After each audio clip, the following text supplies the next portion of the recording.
Assalamualaikum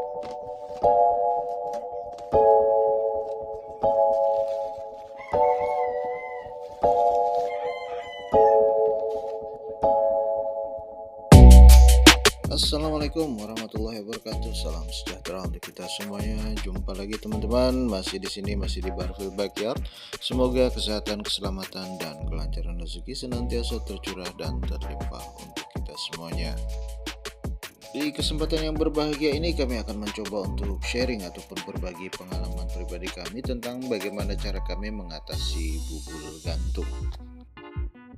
Bubul biasanya menyerang pada telapak kaki, namun bubul yang satu ini disebut bubul gantung karena letaknya itu biasanya pada lutut daripada rawatan kita, ditandai dengan lutut yang agak bengkak terus kemudian berwarna kemerahan sehingga menyulitkan rawatan kita tersebut untuk berjalan, dan apabila tidak segera diatasi bisa menyebabkan hal yang fatal, yakni pincang dan juga bahkan kelumpuhan. Bubul gantung ini biasanya atau penyebab umumnya itu adalah kutu yang sangat kecil sekali. Dia berwarna kemerah-merahan, sangat kecil sekali sehingga tuh kalau kita tidak benar-benar teliti, kutu tersebut hampir bisa dikatakan tidak nampak oleh kasat mata. Mungkin di sini ada beberapa teman-teman yang mungkin masih ingat ataupun punya pengalaman dikala waktu kecil dahulu jika kita sering bermain di pasir ataupun di tanah yang berdebu ataupun di rerumputan. Biasanya itu dahulu terkadang kita itu mengalami gatal yang sangat-sangat gatal pada bagian biasanya itu pusar, kalau tidak pusar ya di kemaluan kita. Nah, penyebabnya itu mungkin bisa dikatakan hampir sama, yakni kutu yang sangat kecil sekali, yang sangat halus sekali, yang berwarna merah. Biasanya di daerah tertentu itu menyebutnya dengan tengu. Nah, tengu tersebutlah yang bisa dikatakan ataupun bisa dianggap sebagai penyebab daripada apabila rawatan-rawatan kita itu mengalami yang namanya bubul gantung. Bubul gantung itu mudah sekali menjadi infeksi apabila katakan saja karena keisengan kita. Jadi tangan kita itu terkadang yang tidak bersih, itu kemudian karena melihat adanya inflamasi pada mungkin lutut rawatan-rawatan kita, kemudian langsung kita mohon maaf sebelumnya mungkin kita cabutin bulunya, kita usap-usap dalam keadaan tangan kita tersebut tidak steril.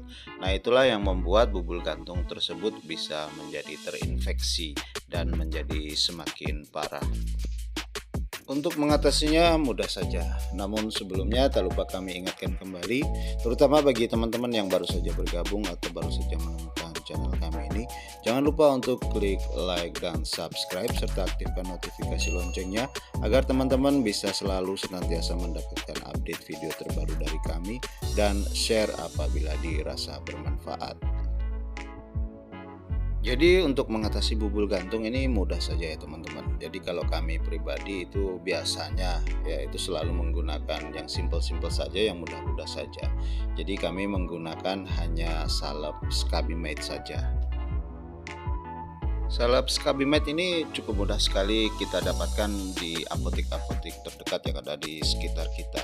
Biasanya kalau untuk manusia, Scabimate ini digunakan untuk penyembuhan ataupun pengobatan daripada skabies.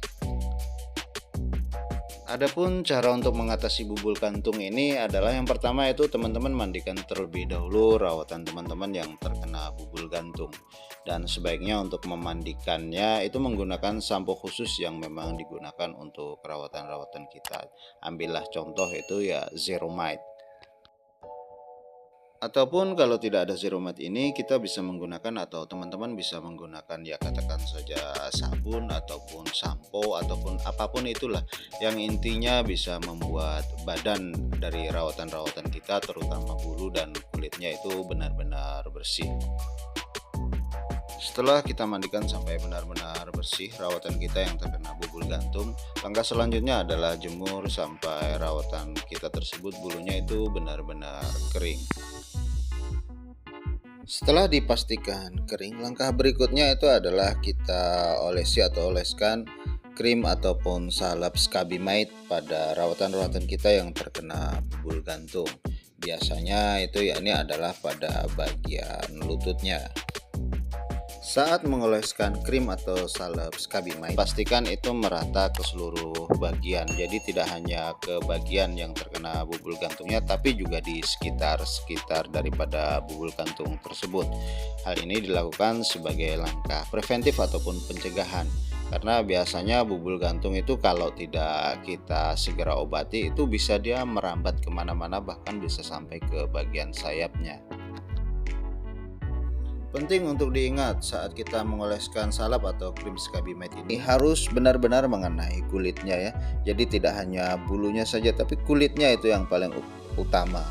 Dan satu lagi yang perlu diperhatikan dan menurut kami ini sangat penting sekali saat kita mengatasi bubul gantung menggunakan Skabimite, yakni kita itu tidak perlu untuk mencabuti bulu daripada rawatan kita, baik itu ya pada bagian yang terkena bubul gantung ataupun pada bagian lainnya atau di sekitarnya, karena nanti itu malah bisa menyebabkan iritasi. Jadi kalau kita cabut kan ibaratnya kan pori-porinya terbuka. Nah, pori-pori yang terbuka itulah nanti yang bisa menjadi tempat persembunyian daripada kutu ataupun tengu yang menyebabkan bubul gantung tersebut. Jadi sekali lagi kami tegaskan, ingat kita tidak perlu mencabut bulu daripada rawatan kita yang terkena bubul gantung, baik itu yang pada bagian bubul gantung ataupun di sekitar bubul gantungnya. Setelah kita olesi salep atau krim Skabimite, yang berikutnya kita cukup simpan saja rawatan kita yang terkena bubul gantung di dalam kandang. Dan kalau bisa ini kandangnya jangan yang beralaskan tanah ataupun pasir, tapi kandang yang alasnya itu bisa kayu, reng ataupun bambu. Selama proses atau masa pengobatan bubul gantung, jangan pernah sekalipun kita itu memandikan rawatan kita yang terkena bubul gantung tersebut. Jangankan memandikan, mengelapnya menggunakan air pun jangan sampai atau tidak boleh lah. Pengolesan kembali salep atau krim Skabimite ini bisa dilakukan setiap 2 hari sekali. Dan pengolesan kembali ini tidak perlu kita lap dulu menggunakan atau kita bersihkan dulu menggunakan air. Jadi cukup kita langsung saja kita oleskan salep ataupun krim Skabimite setiap 2 hari sekali saja. Untuk bubul gantung yang biasa-biasa saja, dalam artian itu belum infeksi ataupun belum luka, biasanya itu pengolesan salep ataupun krim Skabimite ini cukup 2-3 kali itu sudah lebih daripada cukup. Namun apabila bubul gantungnya ya sudah terinfeksi, bahkan mungkin katakan saja itu sampai luka, biasanya itu proses penyembuhannya ya tentu saja bisa jadi agak lebih lama. Nah, demikianlah teman-teman sharing kita di kesempatan kali ini, mudah-mudahan saja bermanfaat. Apabila ada hal yang kurang jelas ataupun ada hal yang ingin ditanyakan, silahkan saja teman-teman tinggalkan jejak di kolom komentar. Akhirnya sebagai penutup, kami mohon maaf yang sebesar-besarnya apabila ada kekurangan, kesalahan ataupun kekhilafan.